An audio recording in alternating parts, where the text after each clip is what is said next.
Yo, yo, yo! Welcome to the podcast brought to you by the ANOUVUE Collective, where we're going to talk about everything film related, from script to screen and anything else in between. Stay tuned. Start it up. Good night, people. We are back with another ANOUVUE podcast. And this time we are going to ruffle feathers, right? What we are going to talk about is the Jamaican film industry cliquish. Is it? Interesting topic. I have my views. And guess what? We have here again Mark Leckie and Tarek Alexander. They are back, right? In fact, we're all in the same clothes as last time, you see. Same day, different episode. Same day, different episode. Yep. Anyway, you guys want me to ruffle the feathers first, or Start Yes, it now. you go ahead. all right? So, audience, people out there, we were just talking about whether or not the industry cliquish. Tarek asked the question, do I think the Jamaican film industry is cliquish? And this has been a long-standing question. And I'm going to say yes, it is very cliquish. But here's where I'm going to ruffle feathers. I don't necessarily think that's a bad thing.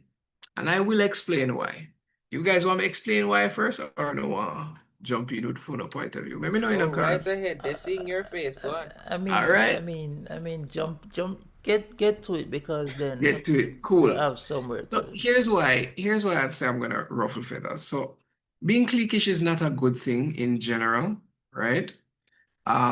Because it shuts people out of the industry. And when I say shut people out, meaning there are lots of people out there, very worthy talents, want to be given a chance, and they're not given a chance. People tend to just work with the same people all the time. Or they work with people they want to work with because them see how they work and like how they work and say, I want to work with that person. And then of course there are other people that them go, yeah, they avoid working with them. And it creates separation. But here's why I say that's not necessarily a bad thing. And I'm going to even further say that we are all hypocrites. Anybody who fight against cliquishness, hypocrite. Here's why I say hypocrite. And I give an example. And Tarek, sorry, I'm going to throw you under the bus because you're the one who asked the question. So, Tarek, I have come to you and said to you, and maybe you remember this, and I say, hey, I want to remember the specific example because I don't want it to be vague and then you ask me, give a specific example. Gosh, I can't remember, but I was connecting you with somebody, and I think it was for your film, or something. And I remember your first question was, who is this person? What have they done? I'm not so sure that I want to work with this person because I'm not so sure about their track record. Wouldn't that be cliquish behavior? This is why I say we are hypocrites, because at some point or another, we've all looked on somebody we don't know and ask, what is their track record? And if we're not sure or if we don't like their track record, we say, nah, I'm choosing not to work with that person. Flip it and say, there's somebody who's done that to you. And that's why you feel like the space is cliquish, because it's been done to you, right? So how is it cliquish when it's done to you, but it's not cliquish when you do it to somebody else? Thoughts, folks, thoughts. Because we are star of all stars, so we don't care who we do it to. It's always done to us. Now, real talk. And I by the way, believe. Tarek, nothing is wrong with what you did, Sorry to cut you, Leckie, but Yeah. there's Yeah. nothing wrong with what you did, There's a point to why I threw you under the bus, right? The point Yeah, is that thanks a basically, lot. no, the point is that cliques exist because on a production set, you can't afford for things to go wrong. It is too expensive. You don't get Yeah. second chances, especially in Jamaica when you're not on a budget. So when you work on a project, you want to work with people you know when do the work properly, Can right? get the job Yes. done. Right. Yeah, new people can come along, but yo, when a new person is on set, it's somebody else you have to feed. It's somebody else you have to teach. You have to take time to teach them. And if that caused the set for slope, you know, I really are gonna Yeah. give people chance until them prove themselves. That's why I was throwing you under the bus to say, yeah, Yeah. we can talk and talk about how cliquish the industry is, but really and truly, a lot of people not willing to prove themselves beforehand. Them just want to get a chance, and True. we can't afford the chance. But yeah, anyway, I think of it in the sense that it's interesting how this particular phrase carries through into even this now, because it never dawned on me until just now. You know the saying like show me a company and I tell you who you are. It's very interesting how that seeps into this, because if you are taking this seriously as a way for advancement, if it's your profession, if it's your livelihood, you don't want anything to potentially come into the space that would put that in jeopardy. So you don't want anything that's out of your control or things you can't really predict that's not going to make it how you want it. So and unfortunately, that goes into how people would come into your space.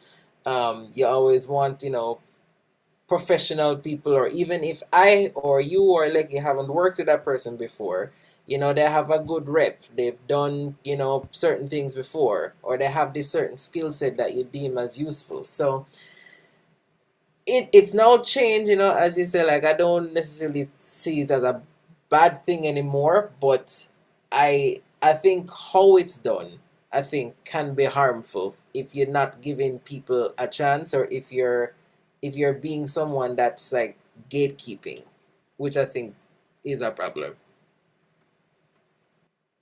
agree. Gatekeeping is definitely a problem, and I mean, gatekeeping is sort of a separate thing. It can be within the realm of cliquishness, but gatekeeping is definitely a specific thing. Like when people are on purpose preventing you from accessing a space or limiting how much you access the space, that's definitely not a good thing. It's not productive for the industry, and it's not. In fact, it's funny. It fragments the industry even more, waters the industry down, and it actually causes the very thing that people are trying to prevent with gatekeeping or cliquishness. And what I mean by that is gatekeeping is necessary, but like you say, it's how you do it. And why I say gatekeeping is necessary is because it's quality control. That's what gatekeeping is, quality Right. control. You don't want to let any and anybody in because they can ruin something, right? In the same way that licenses are quality controlled. You don't make any and anybody drive because they can cause accidents. So you say, hey, go and get a license, then you can drive. And that's what gatekeeping is. However, some people they don't apply standards to gatekeeping. They just gatekeep because they're like, I think that even though this person displays the talent and the professionalism, I don't feel like they've paid their dues. And so I'm going to gatekeep them until they learn their place, right? And they come to me humbly and learn under me until they reach a certain level before I give them a big boss, so to speak, right? Or it could And even be and more petty where you say you just don't like the person. or you just don't like that. That's a problem. When it's not just I don't like the person, or I don't like where them come from, or I don't like how them operate, or I don't like what camera them use, right? That kind of gatekeeping keeping is bad and counterproductive because what's going to happen is, and it happens and happened, is that this person came to you to collaborate. If you accepted them and you collaborated, you could create something greater. You could create more great things. But because you decided to turn them away, they decided to go and make something on their own. And in making something on their own, they end up getting hired by some of your clients. And now your money water down because your clients now go, wait, I can get just as good quality from this guy who's cheaper, right? When you could have combined with that person and just done bigger things, right? That's one of the challenges. And what you end up having is a bunch of people who are basically doing this thing on their own because they feel like the industry is cliquish and nobody wants them in the space. So they go and create their own space. They create their own table, so to speak. Right? That is the danger of it, in my opinion. Yeah. I think Lucky was going to say something. Forget what media gonna say, but it's forward, take a forward back. The, the, I believe there's multitudes of cliques, and living in LA, I understand it and I understand why, and we can call it cliques. Up here, we'll probably just call it a team or a crew, or a family of people, or people who went to school together. But in Jamaica, there's many of them where if you come from the ghetto, you go click with them people there. If you come from uptown, you go click with them people there. Midtown, whatever you call Middle Earth, you go click with them people there. They more click with uptown anyway. They're not the same click, right? And then once they work together, them all go work together all the time. As you say, quality control is a big thing. Quality, and it's the reason why some people don't work with some people, and some people, if I want to attempt to work with you, you can't take chat, you can't, I can't explain things to you and so on. We just not gonna work with you. Easy as that. Just not gonna work with you, and that's why a lot of people don't work with a lot of people. It's the control quality, and also them just can't take some people energy. Energy is Right. one of the biggest thing.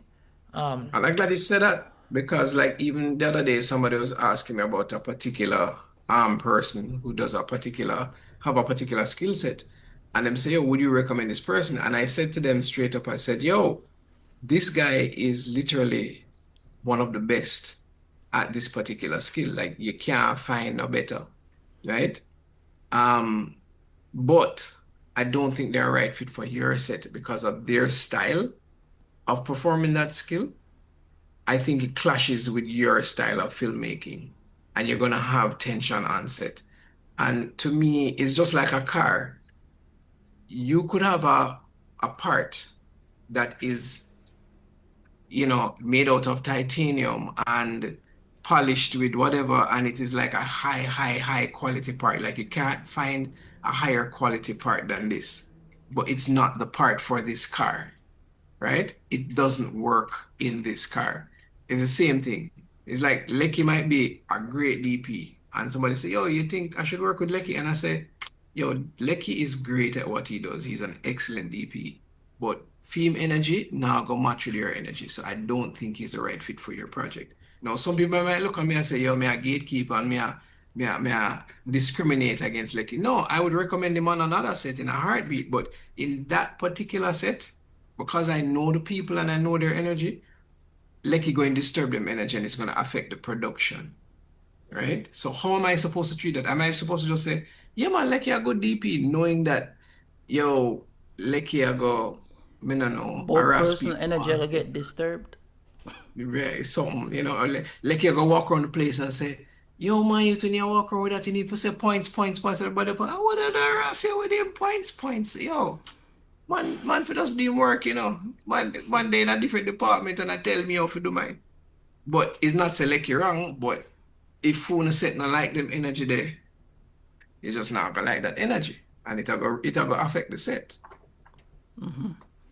Yeah, and I learned something the other day from a first AC, first assistant camera, and he worked on big thing. It was like we were watching the Super Bowl and the old halftime show, and this is how you know we're all filmmakers. The guy, what we call buzz the focus, meaning it went out of focus, right? And everybody was like, up, right? But one minute then I learn and I talk to him. The man say in Hollywood, I forget how much family him say, but him say there's probably about 5 to 7 big family. I think that him say, and the family is meaning a big DP and everybody and them crew what him normally draw for. So when you see Dune, when you see Roger Deakins work, Lawrence Sherwood that did Joker, when you see what's his name, guy that did Batman and Dune, when you see them when they work, they have a team, a crew, right? You see, if you get on one of those team, you two of those teams, three of those teams, four of those teams, five of those teams, you always have work. You are always busy. Cause you gotta work on a feature film or you work on a commercial or something, right? And you can call that cliquish, but it's also the team where them know say when them come work and they've worked with these people before, so them know what kind of joke for run, how them run joke, how them work, and so on. So may I say so people do that coming out of college, especially college. Oh my gosh, them are the worst ones. Because you wonder why me can't get on the team there. If we just do a minor job. It's because they know each other from college, from film school.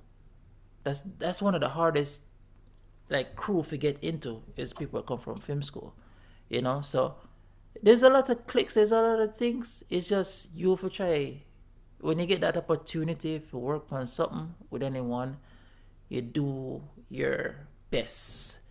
Do your best and then we'll call you back. They will call you back or maybe but always do your best. And that's how you get into them crew there. When your work is undeniable, people them click there will start reach out to you and call you because they know say your upkeep quality. Your quality up. Yeah. That's one of the No, biggest true, things. true.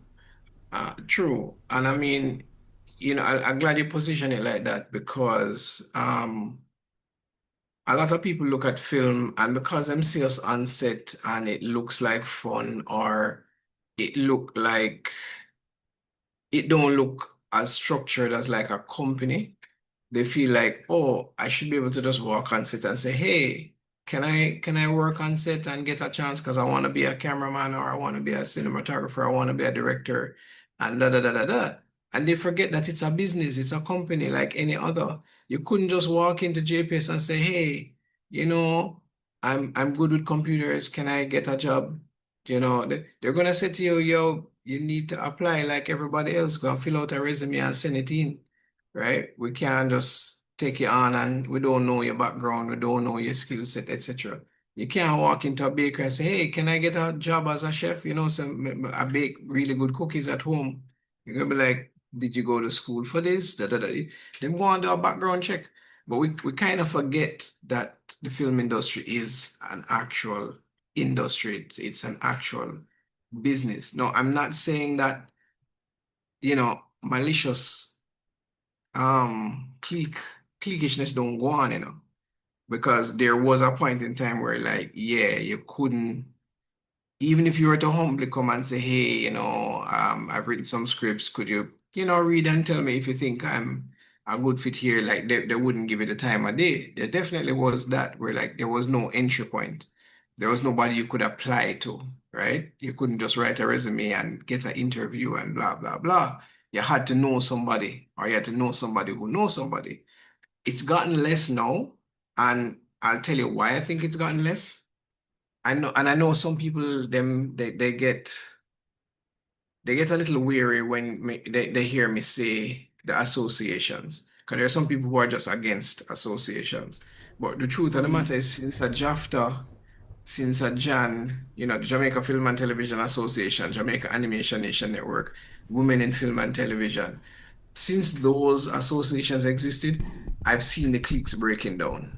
They still exist, but they're breaking down. And the reason they're breaking down is because those same people who don't know you and can't vouch for your work now actually get to meet you and interact with you and talk to you and see your work and say, oh, you actually are a good DPR. Oh, you do visual effects. Oh, and that's like a business matchmaking. And then now we see people work, and then worse when them put in propeller, right? The short film program and film lab. And people who never used to talk now have to work together because JAFTA say, if I'm giving you this money to do a short film, you cannot be the writer, producer, and director.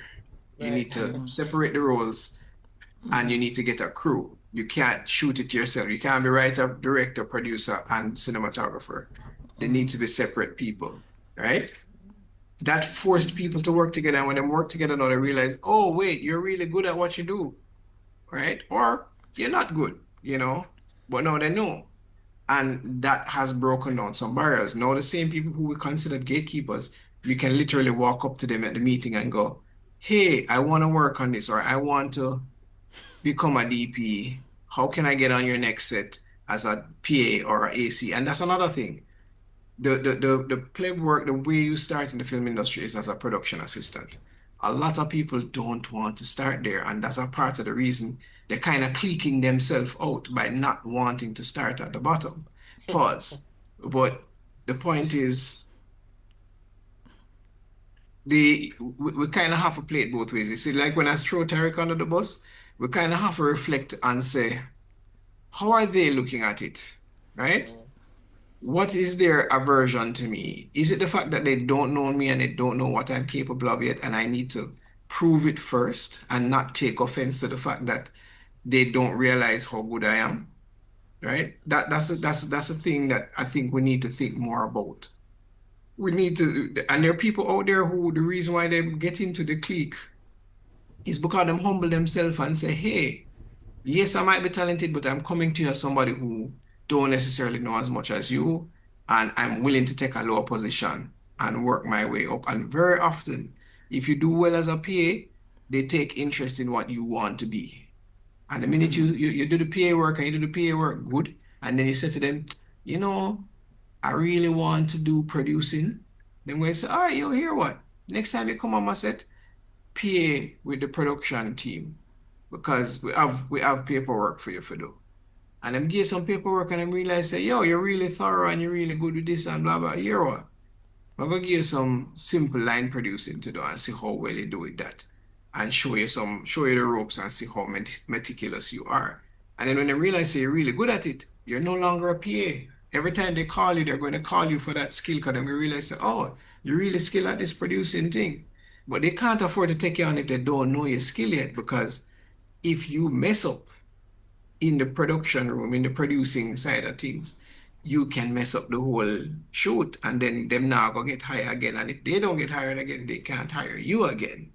Right? Yep. Now justify it, but me just a say, understand, say, Okay. cliques are there for a reason. You have to figure out what that reason is. And then once you figure out what that reason is, you can find your way into the clique and expand the clique. Yeah. That's So my point of view. let me hop in here.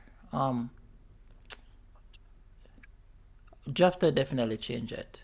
And many people, couple podcasts, if you listen to like a couple of the podcasts going back, you hear this. And Mark Anthony Deakins did say, like, he just thought filmmaking was for high class people.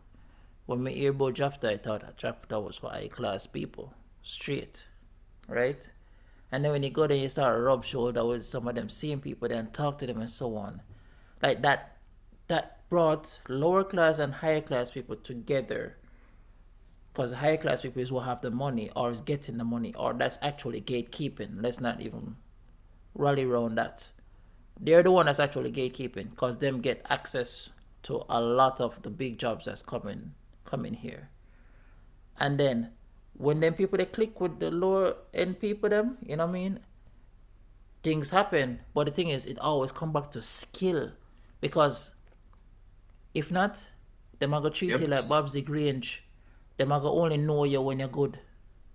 You understand? I just straight so.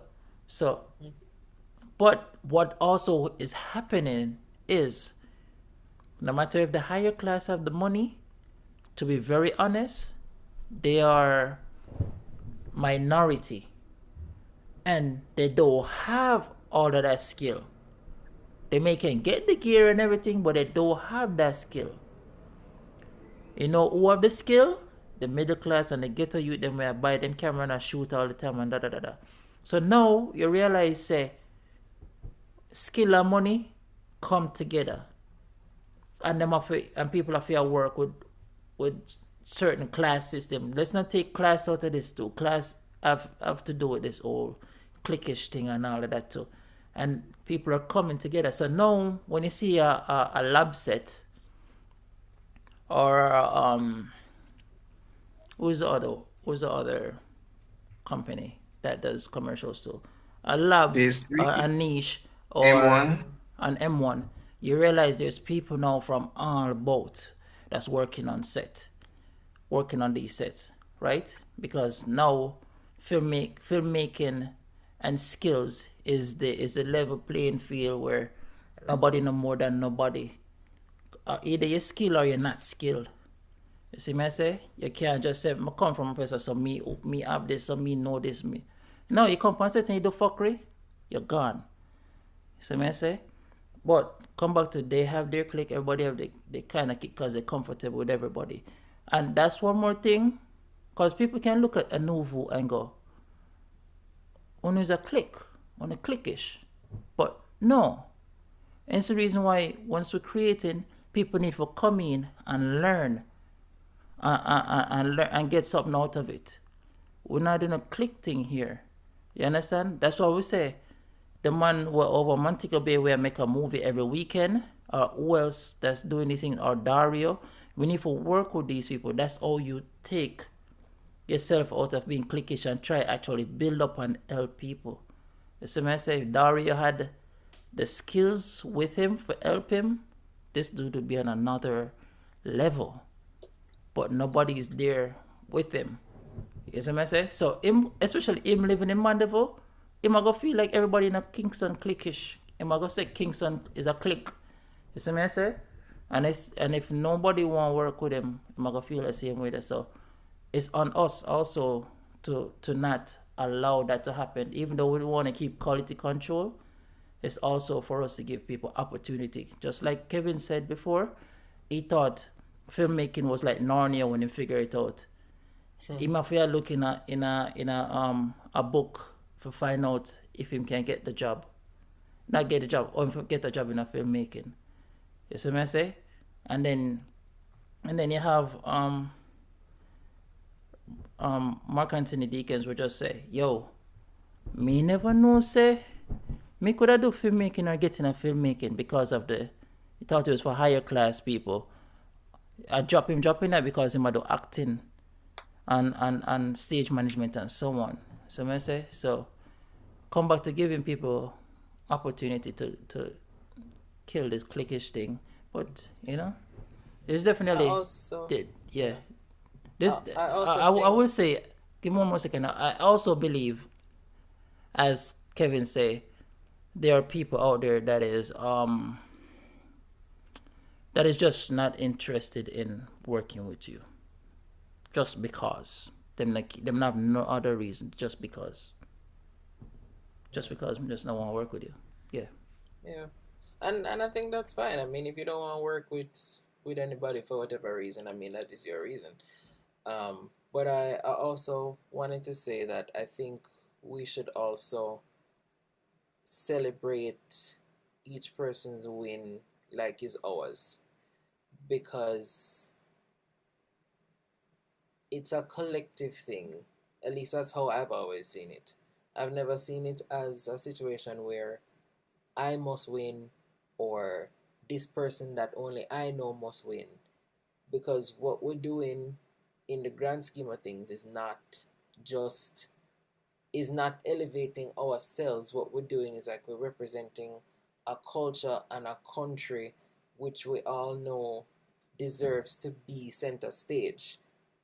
And just like how so many other people have rallied together and put stuff out and celebrated, collaborated, lent resources, like we should do the same thing. It's not it can never just be one person at the top, or one person getting all the stuff, because how does that grow the industry? The industry can't just be one person or one group of people. It has to be as many of us together, strengthening the skills and actually us working together to build something that we know can be sustainable and have the longevity.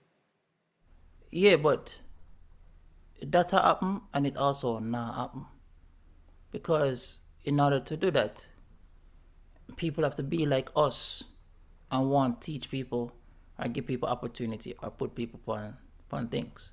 See what I say? If no one is doing that or talking to you or give you motivation, none of that not gonna happen. And that whole collective style movement there not gonna happen. See what I say? Internally we're doing that. But when we take that idea and start putting it out to other people, people can think we're weird or I say them no one will help and da da da da da. And it's the reason why, in order for people to look at us and say, oh, maybe they will listen to us and give us a blight or to create with us, it's for us to create our own things for them to go, oh, wow, okay. I never know say I saw them people are good. Like same thing with you, with Time Meals or whatever. As I said, nobody never did like pay attention until Time Meals come out. And then now, bro, that worked for you. You do the national anthem off basically off of that and many more things. But we want, bro, actually I forget this one. I'ma always say it. Jamaicans, a lot of Jamaicans always I try to do them own thing and not realizing how small we are. We should not be doing our not that we should not be doing our own thing, but we need to work together first, build and move up, and then it can break. Yeah. Right? But we're not big enough to be doing our own thing. So Let me tell you what I think is what I think happens when people. Well, I mean, there are two things that happen when people say we're cliquish, right? As in the industry full of cliques. One is what we've been saying is that some people are getting the big jobs and they're not sharing the big jobs, right? Or not letting everybody else know that these big jobs exist. And by that I mean saying, hey, production company needs 10 PAs or production company needs ACs to work on feature film. Blah, blah. They're not really pushing it like that. They're going directly to the people they know. And if they're going to get extra people that they don't normally use, they get somebody specific to scout those people. And why that feels cliquish is simply because you as somebody in the industry who would love to work on this job don't ever hear about it until it's either going on or until it's done. And you wonder, how on earth did this film come to Jamaica and I not hear about it to even get a chance to work on set, right? But at the same time, you also have to understand it's just like a business in a sense. If you own a company, can remember, different companies exist within the industry. That's what makes up an industry or a sector. And they are going to advertise their job offerings to who they see fit. Sometimes they only advertise a job internally. And when they can't find nobody internally, they go externally. Why? Because as a company, you want to treat the people you know good before you go outside. And the same thing with any of us that are who often film with each other. If I want to shoot a film, I'm naturally going to go to Lekki or Wentworth or Denny first, right? Because I worked with them, I know how they work, I can trust that they will give me what I want in a film, right? As opposed to somebody say, hey, why don't try this new person who I don't know, never seen their work, not sure if they can pull off what I want to pull off, and it's too much money for me to risk it, right? That's one way of cliquishness. Another way of cliquishness is like a reverse cliquishness where we kind of clique ourselves out of the groups that exist out there, meaning we assume that there is a clique, right? We assume nobody wants to help us. What do I mean by that? There are a lot of people who say they would help people, but nobody comes to them and asks them for help, right? There are lots of people who they want help, they ask somebody for help, the person says, I can't help you right now, which is true, and they interpret it as, oh, this person doesn't want to work with me, when no, the person just busy and can't work with you. No, right? And then you don't follow up with that person afterwards. Right. So, yeah. When what they need to do, don't follow up with the person afterwards. And what they need to do is, if I'm shooting a film I can't just go, boy, I would love for Chris Brownie to shoot this film.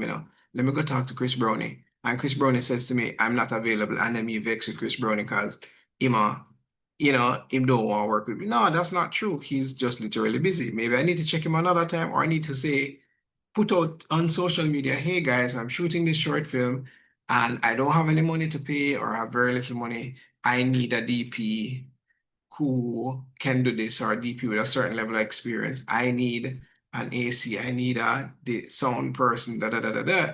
Now, most people who want to get paid are most likely not going to answer your ad. But you might have some other people out there who go, I'll work with this person, but guess why they're going to work with you? They're going to work with you because they see your work. Because after time heals, the amount of Exactly. students that come and say, yo, I want Tariq in my film, right? I wonder if Tariq would be in my film. I had some students the other day, the students said to me they want Rodney Campbell in them film. But them don't think Rodney Campbell would want to be in a little lowly student film. And I said, ask. You don't know till you ask. And they asked and he said, yeah, he never hesitate. He never go, Let me see the student them work. He didn't hesitate. He said, sure. They said, boy, Kadeem would have been perfect for this role, but I don't know if Kadeem would have, because Kadeem a big actor. Ask him. If you don't ask him, you won't know, right? Yep. A lot of time people willing to help, but nobody reaches out to ask because they assume they're gonna get rejected, right? So those are the two type of cliques. It's like the clique and the reverse clique, where you You clique know, yourself out. yeah, and that also happens with we people we know where people go yo, how much, like, me can't afford this, so me not go ask you Ah, to work with me.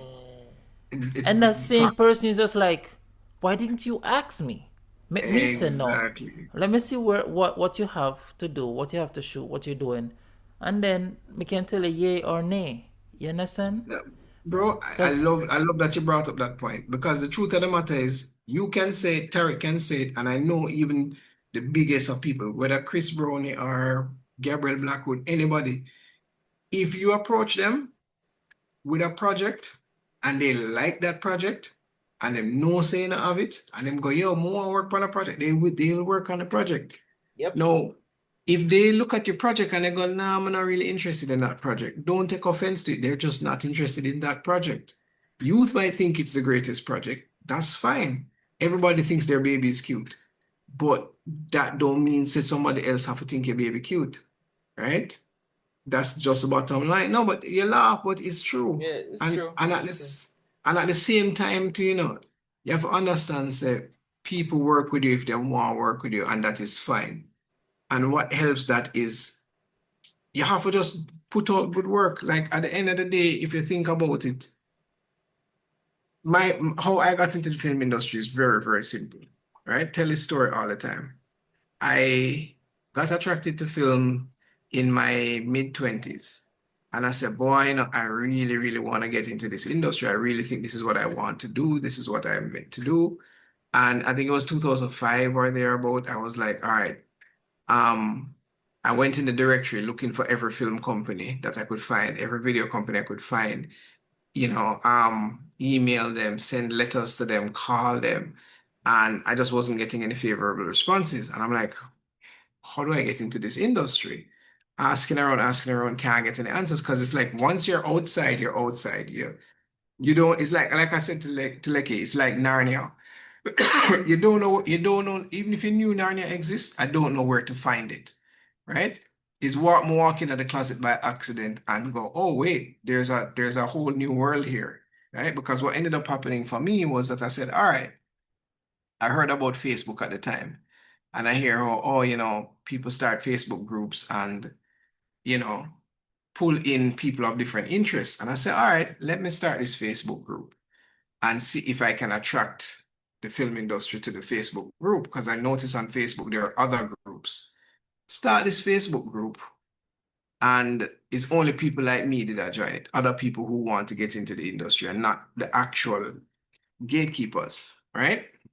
And I would say back then there were probably gatekeepers. What ended up happening was Barbara Blake Hannah's Reggae Film Festival they keep, and there was a film done by somebody who was not in the typical clique. And the film was nice. The film looked good, like the film, and the acting wasn't overdone. Because back then it was a whole heap of overacting on camera. And the acting wasn't overdone. And it was big controversy because some people were like, oh, this film is amazing. And then you had some film stalwarts who were like, this film is not good, this film is horrible, and da, da, da. And they started to join the page to argue about it. And when I looked at the people who were joining the page, I was like, oh my God, these are the people whose names I recognize from the industry.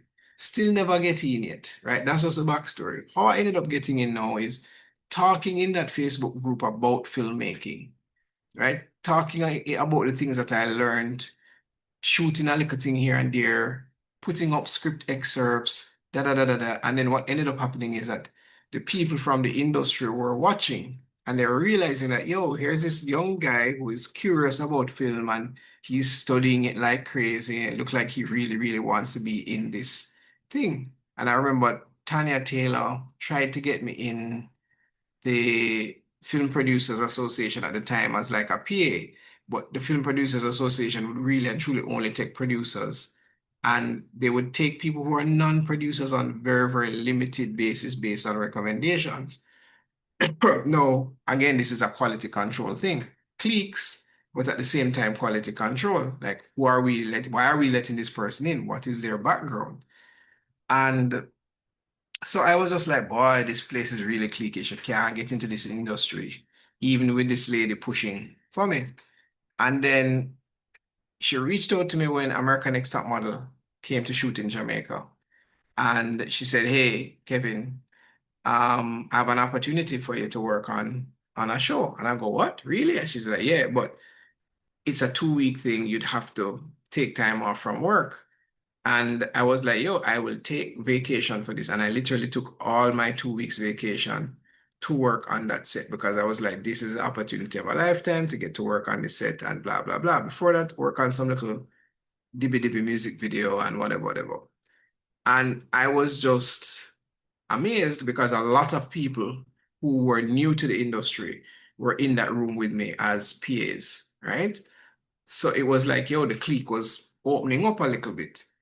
And having worked on that set and seeing how a professional set run, it definitely changed my life and perspective on the industry. And I mean, still friends with some of these people that I met there, the other PAs, etc. But them get to see work on set, they get to see a skill, and then because they get to see what you can do, a trust builds because now they're confident that you can do the thing. And that's what really breaks down the cliquishness, right? Again, this is assuming that the cliquishness is just because they don't know who you are. Not talking about the cliquishness where me not like you, so me I shut you out. We're not talking about that cliquishness. That can't do nothing about that. With this now, once you demonstrate that you have skill, once you demonstrate that you're knowledgeable, etc., and people can now trust you, it becomes much easier for them to call you again and again. I think Tanya called me on 2 KFC commercials after that, right? It's the same thing like Tariq with you. Um, you came back from New York Film Academy with your master's in acting, 1 whole year, no work, nobody now really look for you, nothing. You do time heals and then people go, oh wait, he can actually act. Like he can do the thing, right? We don't have to risk anything if he's in the film because we know he can act. So they will say, yeah, Tarek, let's audition Tarek because Tarek, we know him can do it, right? Um, Lecky. I don't know how Lecky got introduced into film, but I can tell you my first encounter with Lecky, before with Lecky, I met Lecky on Facebook. And I never know Lecky, I never know what Lecky could do because Lecky wasn't necessarily the type of person who was just showing off what he can do. He just did a post tutorial, and post some old film clip. I'm gonna say, yeah, the boy, I going like, you know, nothing about film. Who the boy? And like he come to Jamaica now, I'm here say like in Jamaica work on set. I'm saying, the boy I know about work on set. The boy I just post video on YouTube, on Facebook. The And then I ended disrespect. up He has been very cliquish, very cliquish. No, but And then, come back to what you're saying. Is like, yeah, Jamaica is like you have to prove yourself. That's one thing for sure. mhm. You do. And Foreigner that's the know thing. where you come from. Then we think say, Yeah. okay, foreigner. Okay. And that was the thing, like, when you say, like, I hear people work with Lecky and I ask them, I say, yo, how Lecky work? I'm work. I say, yeah, man, Lecky did. Say, you know, I'm thinking, yeah, man. I'm saying, okay.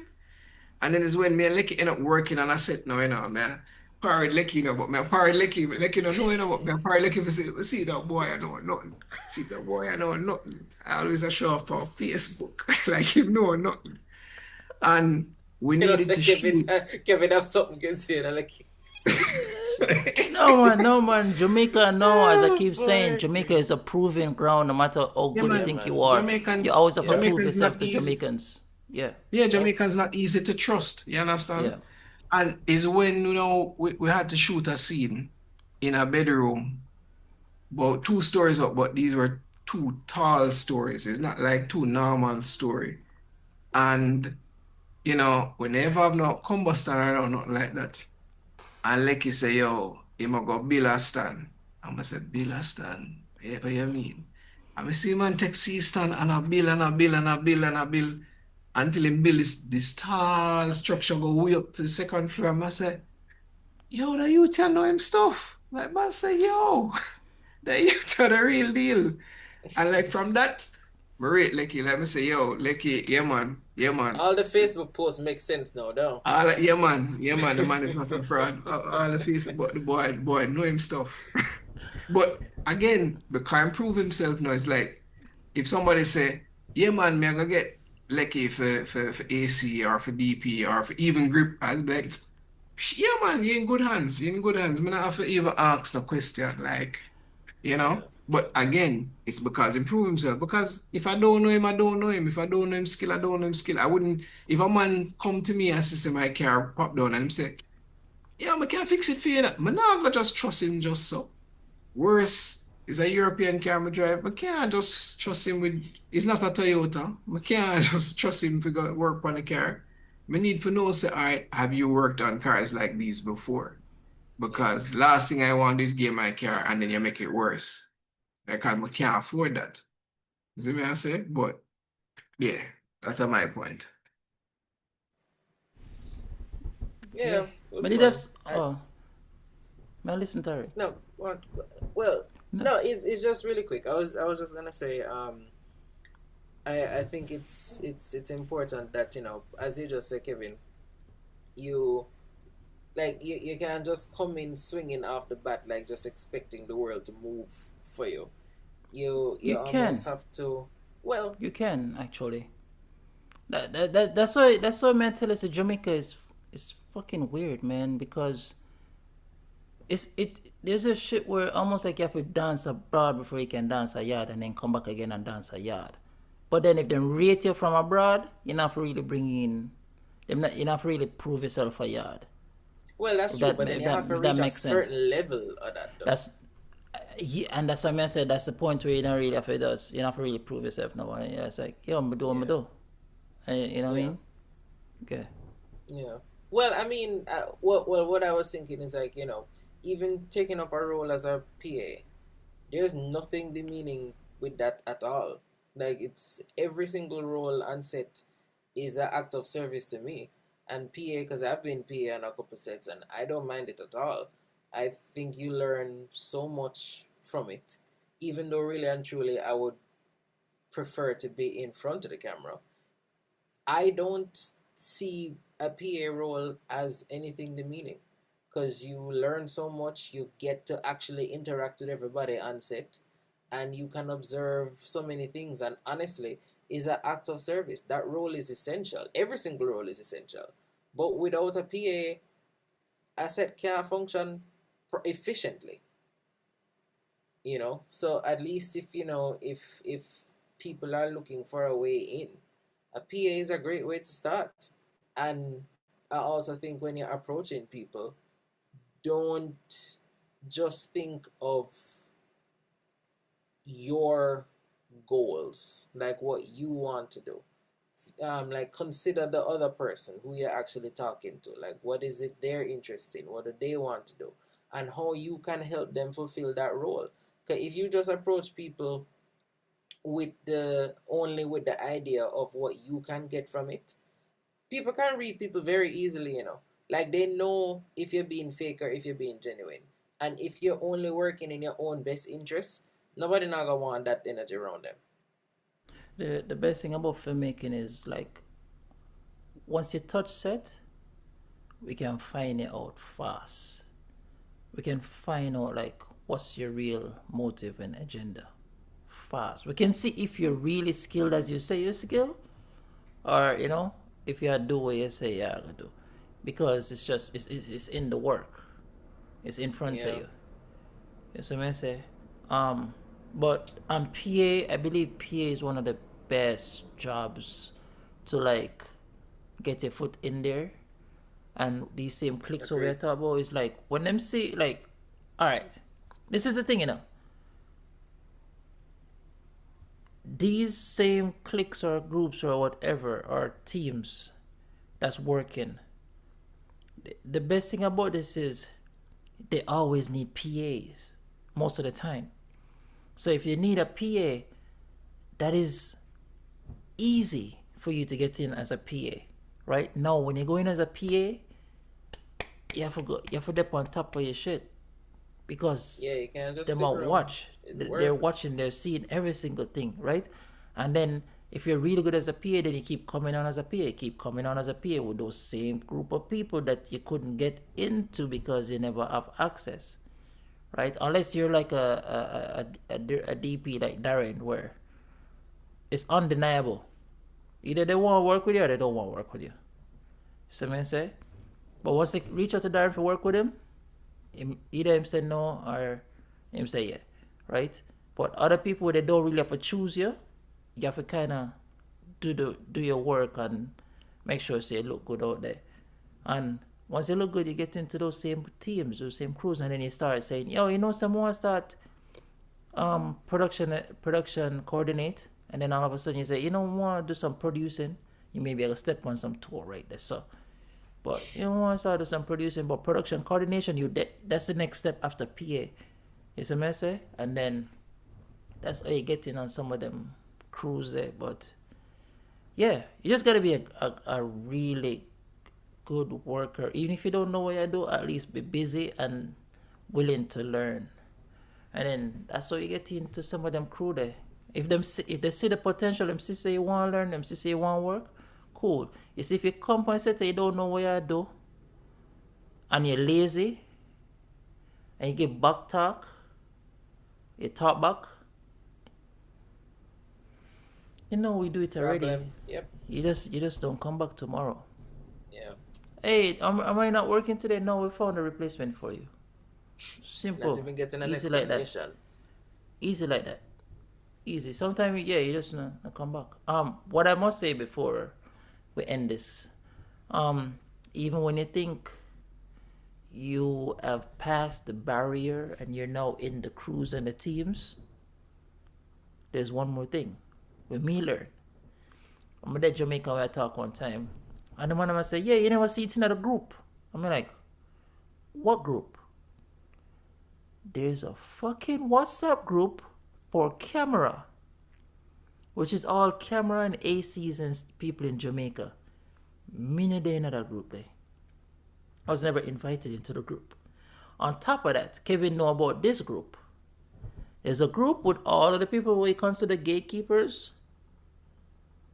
So like Film Jamaica, I don't know what they consider what the names are, but all of the big people them, they're in a dark group there. That's a whole different group from the one I just talked to you about. So when you think say you're in, you're still not in. You see what I say? And me still can't get myself in another group there, another camera group there. Oh no. Then again, I'm gonna live in Jamaica. So probably doesn't matter. And that's the thing is like it's not really any different from the what them name again? Is ACG AC what is cinematic Cinematography Society, the ACA or AC. ACS? ASC, AC. right? It's like that where you have to be invited to it. It's not like you can go join. You understand? Yeah, it's not like it's kind of like that again. It's like they formed a collective to, I guess, maintain a standard. But the problem is, which is what makes them cliquish, and it makes them the type of cliquish that we're talking about, is there's no set way to get in. I think that's what the problem is really and truly with cliques, and why cliques are a problem in general, whether it's for quality control or not. There's no standard way to get in. So if a producer in Jamaica does a lot of international productions, for example, and you know, you don't get light of, or you don't get wind of these shoots, so you don't even get an opportunity to try to get on the shoot. There's no standard way to get there. There's no way you can say, okay, where do I apply so that when these jobs come up, I hear about them? You know, like how in if you want to be on commercials or in newspaper ads or whatever, you can go to a KBC and sign up, or you can go to a what them name again? Shawnee place there. I don't know why I'm not remember the name right now. Oh, Maybe Zarabel? Zarabel. You sign up, and then basically what they do is they look out for these opportunities for you, and they call you when the opportunity fits you fit the bill of that particular opportunity.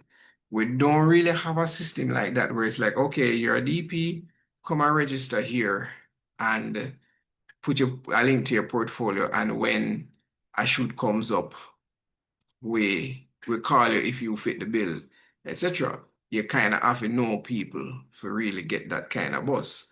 And that's why there's a problem with the clications, because like, what is the standard to get in? I know that okay, if I want to work at a particular company, they're looking for somebody with a degree in this, that, blah, blah, blah. I can go and get those qualifications. And if them say 5 years experience, I can go and get that experience and come and try and apply for the job. We don't have that definition for our industry. There's no, okay, you want to be a line producer and work on this big international set that's coming here, do these certifications and then come and apply to us, right? Or I want to be an AC. Okay, do this certification or shadow an AC on 5 sets. And if that AC recommends you, you can get it. There's no set way to get in. And hence, clique, because it's like, okay, the decision for you to get in is vague, it's mysterious. Nobody knows how until you know how. That's the problem. I will say I did ask why I'm not in it because I had the qualifications. I'm camera in Jamaica. I'm an AC. Because I remember when they asked me the question, like, oh, so you have an AC before? You ever do this before? I'm like, yeah, I've done all of that. They didn't care. Okay, And figure that's out the another point. That's job. the point I'm making, that there's no standard way for you to get in, because the next question should have been, or the answer they should have provided you is, when you say, how come I'm not in this group, etc., and they ask you those questions, the next thing they should have said is, okay, well, here's why you don't meet the qualification to get into this group, or here's what you need to do to get into this group. And then you can decide whether or not you want to do that. Okay, if you really want to get in the group, you go, okay, I need to shoot 20 commercials before I can get in here. Fine. Let me go shoot 20 commercials. Let me go work for Lab and Phase 3 and M1. And when I've racked up 20 commercials and I can collect the call sheet and show some work on 20 commercials, now they can consider you. But there's that standard doesn't exist. Right? And That then you say rubric doesn't because of that, exist. no, what you just said, Kevin, or the lack of that would add to Lecky's or anyone else's misinterpretation or misconception of the fact that, okay, them just don't like me, or there is really a clique, or you're gatekeeping because you're not even giving me a chance, or I reach out and you're not even Exactly. answering. Exactly. That is what gives people that impression and builds up that resentment. And like I said, it splinters the community and causes the same problem that you're trying to prevent, in the sense that you're trying to quality control and just ensure that, hey, the people in this industry are producing quality. But with the democratization of technology and everybody can afford a camera, everybody can edit on them laptop or even their phone now, etc. Those same people that you run, go make movies, fling them up on YouTube. And even though Jamaica makes great films, because when people are searching for films and they can't find them anywhere, they'll find them on YouTube. The things they see on YouTube, they go, oh, this is what Jamaica is producing? Okay. They haven't already yet.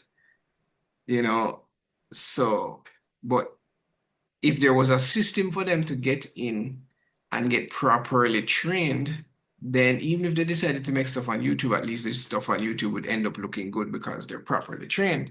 Right? No, they're not properly trained because them get rejected, them don't know where to train, so they go train on YouTube University. And while you can learn everything on YouTube, the problem with learning on YouTube, which I tell all my students when they ask me, do I need a degree to do film? Can I teach myself film? Yes, you can certainly teach yourself film. You don't need a degree. You don't need to spend all of this money on a degree, but guess why I still recommend a degree? I still recommend a degree because YouTube, while you can find everything there, you don't know what everything is, Mm. right? So you, when you go on YouTube, you're going to choose what you like, right? You're going to choose the stuff that is sexy and attractive to you. You're not going to choose the things that you need to know that are not sexy, right? And hence you're going to be incomplete unless you're very, very disciplined to say, okay, even though I don't like this, I need to learn it because this is what the greats learn. School is a place that focuses you and says, this is what you need to learn. Focus on this. Yes, Tarek, you have a point.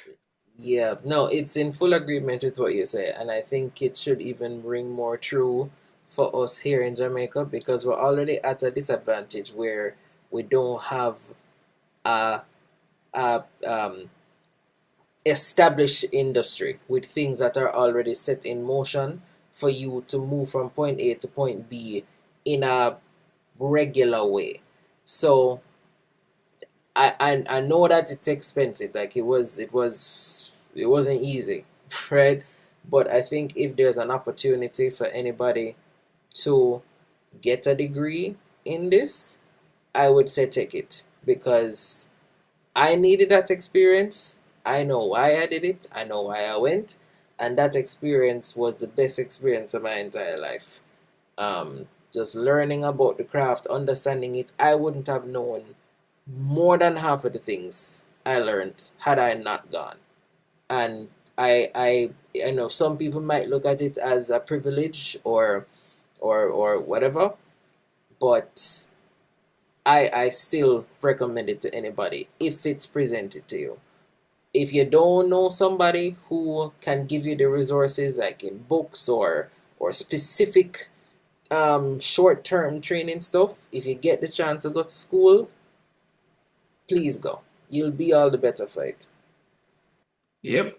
And with that point, I'm gonna close off. But Let me yeah. add to that. Can I add to that Oh, you wanna real add? quick? Sure, go ahead. Go Let me add ahead. to that. Just kill my close off. Go You ahead. no, I kill the closer, but I'm gonna make it continue. Hold on. Before you finish, I'm gonna let you finish. Go what's ahead, I'm gonna let Kanye. you Go ahead, finish. There you go. Kanye. That's the line me I Go, look for. Kanye. That's the line I'm looking for. No, to add to what Kevin and you just said, Tariq. To add to what you guys just said. Also going to school and finishing school, even though our industry, VFX or filmmaking, don't actually need a degree. You really don't need to have a degree anymore or at all. Because when you go on set, if you can't do the work or you have a PhD, I'm sorry, you're not coming back tomorrow because Yeah, let me you just say, can't like, at the rest, work. I'm not saying it's essential for you to have a degree No, to no, no, get no, the work, no, no, no. but You may say, yeah, you yeah. may say, Yeah, but he making no, a no, no, point. no, no. What I'm saying is, when you have a degree, at least, at least I know in other, in different other industries, it's a way to go. Oh, they can commit. Right. So you do 4 years, you do 3 years, 2 years, whatever. You committed to finishing that. In our jobs, we really don't need a degree, so we have to see that energy there on set. So that's all I want to say. Like degrees, honestly, it's not necessary. If you, but me and Kevin talked about that. I think it was this morning or yesterday. We were talking about, um, you can go on YouTube and you can learn every single thing, and you should learn from the person that knows the least or not enough when you're starting. But you see, when you start knowing more and more, you start discerning and you start going, I'm not to listen to that person anymore because I'm going to talk fuckery. I'm not to listen to that person. But don't try jump to listening to, like, you learn in science, and you jump to Bill Nye, I think that's his name, or whatever the guy is, or the black dude, I forget what his name is. Don't try to jump to him. I don't know basic maths, and you go listen to this man talk about outer space and things. So I say, like, build up and then get there. So I say, the thing, Yep. if you wanna, maybe what could help is you figure out a school's curriculum and what they're learning in that curriculum, Right. and then learn that. Yep, So yep, yeah, yep. so I'm glad you raised that point because that's how I learned script writing. Right. That's how I learned film in general. Like, but when I decided I want to be in film, I started looking up film schools all over the place. And when I saw the prices, I'm like, yo, I cannot afford these prices. But can't afford them prices. What am I gonna do? And job never pay enough money. Parents never have enough money to send me. So I started looking up curriculums, and I found a curriculum and I go, all right, so I need to learn this, I need to learn that, I need to learn this, I need to learn that.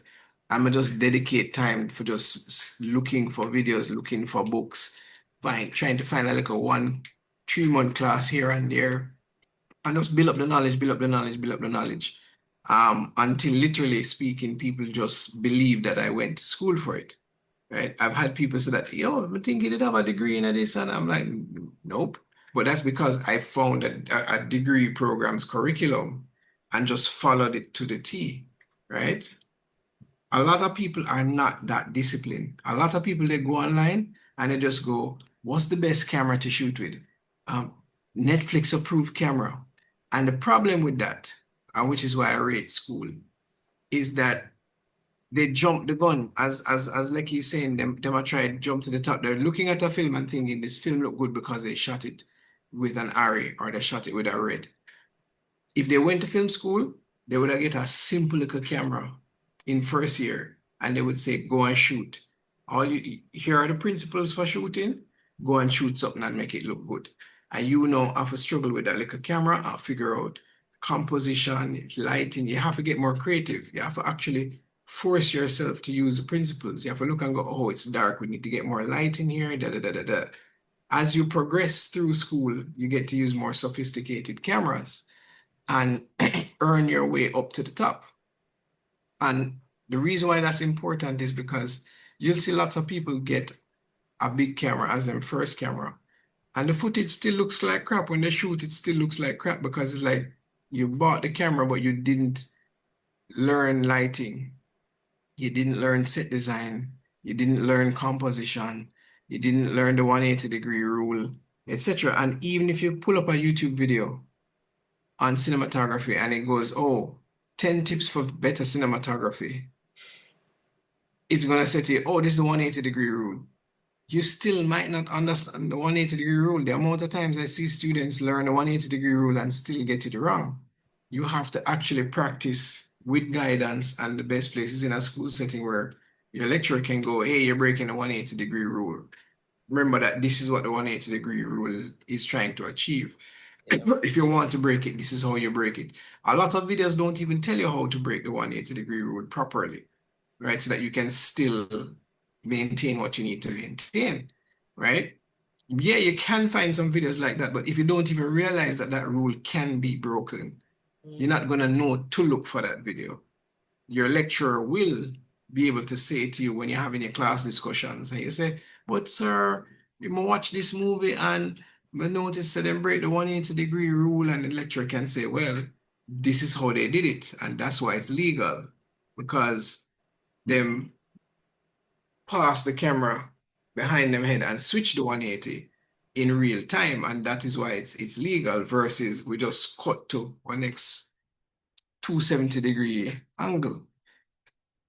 You're not gonna find that on YouTube for a couple of years, and it's years down the line, you're gonna be like, oh, I could have did do that. You'd have learned that in first semester, you know?